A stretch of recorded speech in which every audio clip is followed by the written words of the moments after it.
And they say, well, there wasn't anything on the mask. Well, of course there wasn't anything on the mask, because Heather Garris had to get on her knees. She had to look up into that mask, into the Grim Reaper mask, that you can see out, but you can't see in. And somebody, while she's on her knees, leans down and shoots her in the head. All the gases you heard coming out of the gun, they're blowing that way, away. And if there was anything, it would have been on the gown. And that's what the defendant got rid of. And the gloves. We talked about GSR, ladies and gentlemen. According to the defense, GSR is meaningless. Okay? Could have been picked up by a policeman, off of a policeman. I guess in the future, what officers need to do is if they're going to arrest somebody for murder, they need to stop and say, ma'am, I'm sorry. I'm going to arrest you for murder, but before I handcuff you, would you wait, stand right there. I need to strip off my uniform, take a shower, wash my uniform, and power wash my handcuffs and my patrol car. But once I do that, I'd like to bag your hands. That's what they tell you, ladies and gentlemen.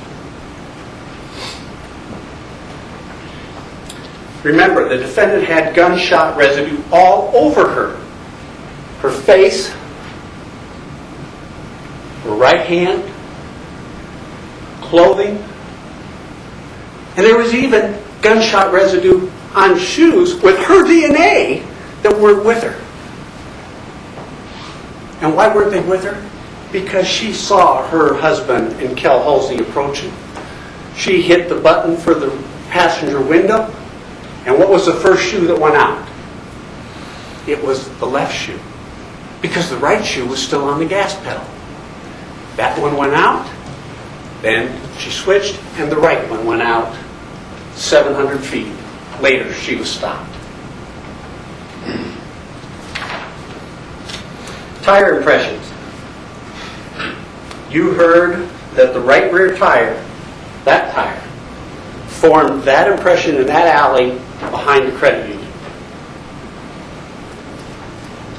Mr. Boziak told you, computer-generated different size lugs from one half of the tire to the other, never to repeat.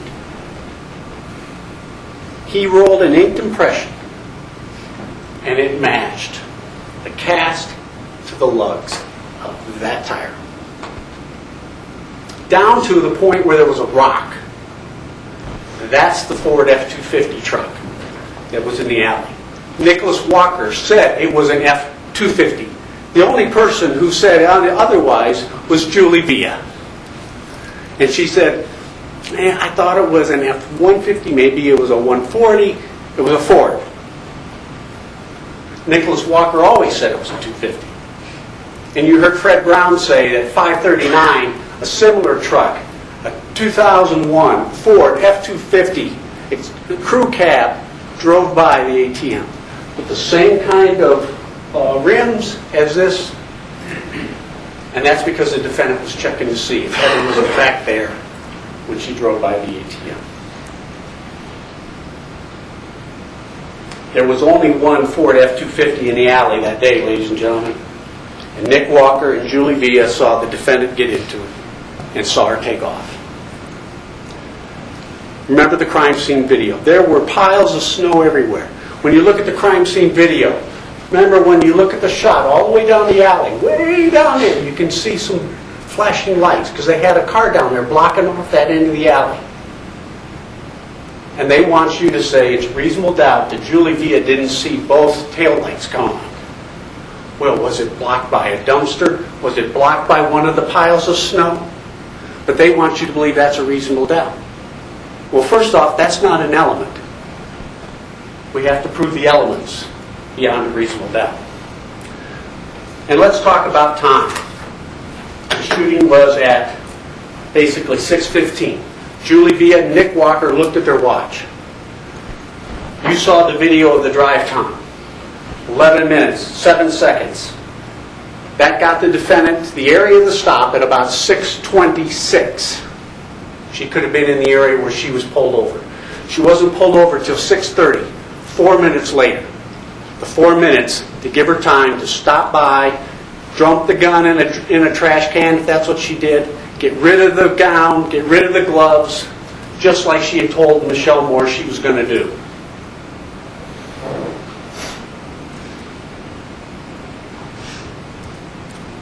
ballistics. KDN 907, ladies and gentlemen. Only KDN 907 fired those 2 shell casings, according to Agent Hammond. Only the murderer had to have access to KDN 907 or ammunition fired by KDN 907, and only 2 adults had that: Ken Nelson and Shawna Nelson. And Ken Nelson was at the drug task force when this murder occurred. Shawna Nelson had a gun. Ken Nelson had given her one, a Glock 27. She lied to Ken and said she'd gotten rid of it, ladies and gentlemen. The evidence shows that. The evidence shows she told Michelle Moore, "Yeah, I never got rid of that gun. I told Ken I had sold it to some guy, but I hadn't." Did she shoot her with the Glock 27 and throw down a couple casings? Possible. Ken Nelson is charged himself with tampering with evidence. Did he pick up KDN 907 in his distraught state and then afterwards think, "Oh my God, I'm going to lose my job. I did something really stupid in a crazy moment. I picked that gun up off the seat of the car," and then he went about trying to hide it? Possible. Bottom line is, the murderer of Heather Garris had to have access to KDN 907 or at least 2 shell casings from it. And the only people, Ken Nelson, and everybody says it was a female, and the defendant. Clothing. At 3:54 in the afternoon, at 3:54, the defendant went into Subway. What was she wearing? Blue pants, white stripes, white shoes. But at 6:30, she's dressed all in black and wearing no shoes.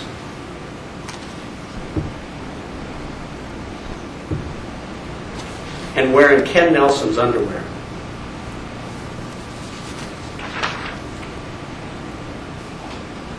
Ladies and gentlemen, if you had 5:30 in the evening, gone in to take a bath, filled up the bathtub, then defecated on yourself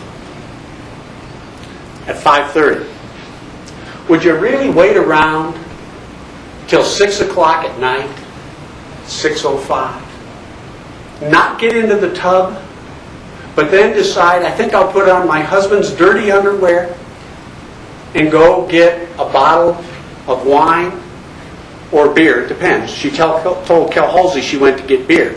She told Officer Ford she went to get wine. She couldn't even keep her story straight with them that night. But would you really not get in the tub after you defecated on yourself for over 30 minutes, but decide, "I think I'll go to the liquor store in this condition and then I'll come back and get into the tub"? Does that make any sense to anybody in their common experiences in life? The tub was filled with water, ladies and gentlemen, because she knew she was going to be coming back in a rush.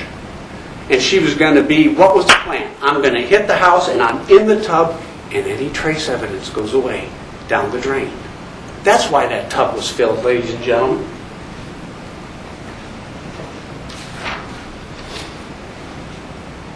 And then you put on the underwear of your husband, the guy who 1 week before you're telling a 15-year-old girl you don't love, you don't like, you pretend to be asleep when he comes home so he won't touch you and that you don't have sex with anymore. But no, I'm going to put on his dirty DVDs. Does that make any sense to you? You're going to have a chance to look at her interview, ladies and gentlemen. I'm just about out of time. But what I wanted you to know is, think about this. There was only one. There was only one person singled out at the credit union, and that was Heather Garris. There was only one person behind the Grim Reaper mask. There was only one person behind the Grim Reaper mask who had a motive, who hated Heather Garris enough that she wanted her dead. There was only one person behind the Grim Reaper mask who told Jennifer Morrison, "I go to a shooting range and I envision Heather Garris's face on the targets when I shoot." And of course she didn't go to the range with Ken Nelson when she's practicing for a murder. There was only one female who planned to wear that Grim Reaper mask, who planned to do a shooting at the credit union, who planned to do it at night, who planned to place fake evidence